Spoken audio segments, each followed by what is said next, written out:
ಇದು ನಮ್ಮದು V P enterprises ಅಂತ ಪೀಣ್ಯದಲ್ಲಿರೋದು, ಜಾಲಹಳ್ಳಿ ಕ್ರಾಸಿಂದನೂ ಬರ್ಬೋದು, ಮತ್ತು ಇದು ರಾಜ್ಕುಮಾರ್ ಸಮಾಧಿ ಕಡೆ ಬರ್ಬೋದು, ಮತ್ತು ಇಲ್ಲಿ ಸೆಕೆಂಡ್ ಸ್ಟೇಜಿಂದನೂ ಬರ್ಬೋದು. ಎಲ್ಲ ಕಡೆ ಸೆಂಟ್ರ್ ಆಗುತ್ತಿದ್ದು. ನಾವು ಸುಮಾರು ಒಂದು 5 ಇಯರ್ಸಿಂದ ಮಾಡ್ತಾಯಿದ್ದೀವಿ.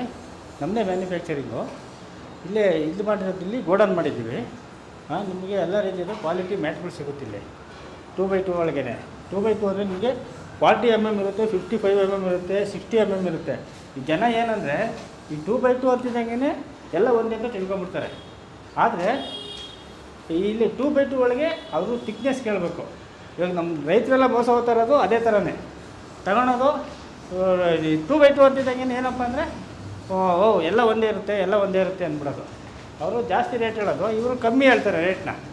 ಅವ್ರು ಜಾಸ್ತಿ ರೇಟ್ ಹೇಳ್ಬಿಟ್ಟು ಇವು 2x2 ಅಂತಿದ್ದಂಗೆ ಅಯ್ಯೋ ರೇಟ್ ಕಮ್ಮಿ ಅಲ್ವಾ ಅಂತ ಹೇಳ್ಬಿಡೋದು, ತಗೊಳೋದು. 70 mm ಇರಬೇಕದು. 70 mm ಇದ್ದರೆ ಪಕ್ಕ ಇರುತ್ತದು. ಅದು ಬಿಟ್ಬಿಟ್ಟು ಇವಾಗ 55 15 ಆದರೆ ಅದು ಲೋಡ್ ಬಿದ್ದಾಗ ಏನಾಗುತ್ತೆ ಅಂದರೆ ಆ ರಿಬ್ ಬಂದುಬಿಟ್ಟು ರಿಬ್ಬೆಲ್ಲ ಮುರಿಯೋ ಚಾನ್ಸ್ ಇರುತ್ತೆ, ಮುರಿದು ಹೋಗಿದೆ ಆಲ್ರೆಡಿ. ಹೌದೇ?